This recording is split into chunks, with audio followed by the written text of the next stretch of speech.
রাধে রাধে। আশা করি তোমরা সবাই ভালো আছো।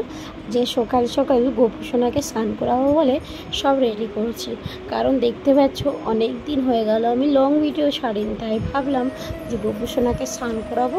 আর আজকে আমার ছেলের বার্থডে, তো সেটাই তোমাদের সাথে কিছু শেয়ার করব। তো স্নান করানোর জলে আমি একটু দিয়ে দিচ্ছি আর একটু কুচো ফুল আর চন্দন।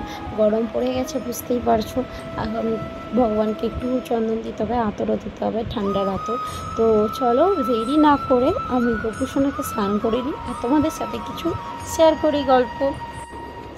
তো আমার গোপুসোনার জন্য তো রেডি করছি। তার আগে আমি বলে দিই যে অনেকে হয়তো অনেক বলবে যে তুমি কেন কালো প্লাস্টিকের তুমি গামলা হেঁটে স্নান করাচ্ছ, কারণ আমি যেহেতু বাইরে থাকি সেইভাবে এখনও নতুনভাবে কি বলবো এক জায়গায় এসেছি, তো সেই জায়গায় গোপালের জন্য কেনার জন্য এখনও সেই সামর্থ্য হচ্ছে না। কিছু পরিবারের সমস্যার জন্য আমাকে অন্য জায়গায় সেটেল হতে হয়েছে। আর কিছু মানুষ এত হাত ধুয়ে পড়ছে, মাঝে মাঝে এত ফেসবুকে এসে কমেন্ট করছে যারা আমার অতীতের মানুষ। আমি চাই না তাদের, দেখো এটা সোশ্যাল মিডিয়া, আমি একটা কথাই তোমাদেরকে বলতে চাই, হয়তো তোমরা কোনো কারণে আমাদের সাথে রেগে আছো, ঠিক আছে এই সোশ্যাল মিডিয়ায় কিছু এসে বলো না, আমাকে বাধ্য করো না সেই কথা গুণান বা সেই কারণ গুণান কিছু বলতে। কিছু মানুষ আবার বলছে আমি নাকি গোপাল সেবা করা বন্ধ করে দিয়েছি।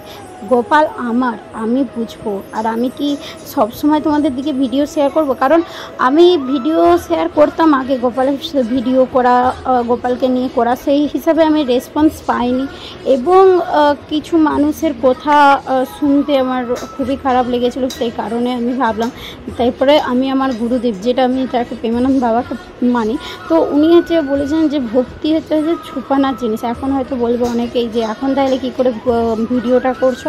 এখন আমি ভিডিওটা করছি জাস্ট আমার ডেলি রুটিনের যেটা আমার কাজ, আমার গোপুসোনাকে স্নান করানো, খাওয়া ভোগ দেওয়া।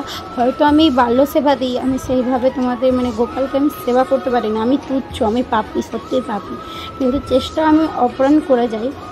যেহেতু এখন গরম পড়েছে, আঁতর লাগানো স্টার্ট হয়ে গেছে। তো একটা কথাই বলবো, দেখো কেউ কাউকে জাজ করতে যেও না, সেটা জাজ করে ভগবানের, সেটা ভগবান জানে যে কে কাকে কতটা ভালোবাসে আর ভগবানকে কে কতটা ভালোবাসে, সেটা ভগবানের উপরেই ছেড়ে দাও না। আমরা কেন সবার উপরে জাজ করতে হবো? সেটা ভগবানই বিচার করুক যে আমি ঠিক কি ভুল, সেটা ভগবান বিচার করুক, তাই না? এবার তোমাদের যদি নেগেটিভ থিং যদি থেকেই থাকে, সেটা তুমি তোমার কর্ম করে যাও, আমি আমার কর্ম করে যাব। এটাই যে একটা কথা, বড় কথা। আর যারা এই যে নেগেটিভ থিং আমার নিয়ে তৈরি করছো, করে যাও। আমি কিন্তু তোমার দিকে রিটার্ন জবাব কবে দেবো বলো তো? আমার কাজের উপর আমি তোমার দিকে জবাব দেবো, তার আগে না। আমি একটা কথায় ভগবানকে সর্বদাই জানাতে থাকি আর প্রার্থনা করতে থাকি, হে গোবিন্দ, আমি সহ্য করি, তুমি যেন না সহ্য করো। আর গোবিন্দর কী হচ্ছে যে জানো তো, ভগবান নিজের অপমান সহ্য করতে পারে, কিন্তু ভক্তের অপমান কিন্তু ভগবান সহ্য করতে পারে না। তাই জন্য বলছি, এমন কাউকে কিছু বলো না যারা মন থেকে কষ্ট পাবে, সেই কষ্টে ভগবানের কাছে কেঁদে চোখে জল ফেলাবে, সেইটা কাউকে কোনোদিনও বলো না। আমিও চেষ্টা করি কাউকে আমি যেন মন থেকে না ঠেস দিই।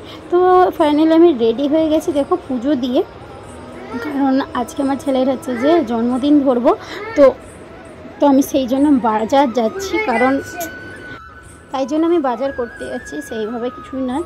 এই যে বর চলে এলো দেখো নিয়ে, আর আমরা এখন ছেলেকে নিয়ে যাচ্ছি। আমার বর বাজার টাজার করে দিয়ে ও তার দোকান চলে গেছে, যেহেতু লোকের দোকানে কাজ করে। তো আমরা এখন যাচ্ছি মন্দিরে, দেখো রাম মন্দিরে যাচ্ছি।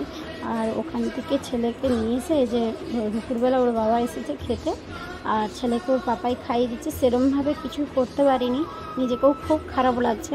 আর গোবিন্দকে পায়েস ভোগ দিয়ে ওকে একটু খাইয়ে দিলাম। আর সামান্য কিছু করেছি, কিছু করার নেই আমার কাছে, যতটা পেরেছি এখন চেষ্টা করেছি, কেননা সেই পরিস্থিতি আর আমাদের নেই। যখন ভগবান দিন দিবে অবশ্যই সেই পরিস্থিতি হবে, আর ছেলের ভালো করে বার্থডেটা ধরবো। আশা করি তোমাদের সবাই ভিডিওটা ভালো লেগেছে, আর যদি পছন্দ হয়ে থাকে অবশ্যই একটা লাইক কমেন্ট করে দিও, আর পাশে থেকেও অবশ্যই ফলো করে দিও। আর যদি ছোট ভুল কিছু বলে থাকি বা কারো মনে দুঃখ দিয়ে থাকি, ক্ষমা করে দিও। রাধে রাধে।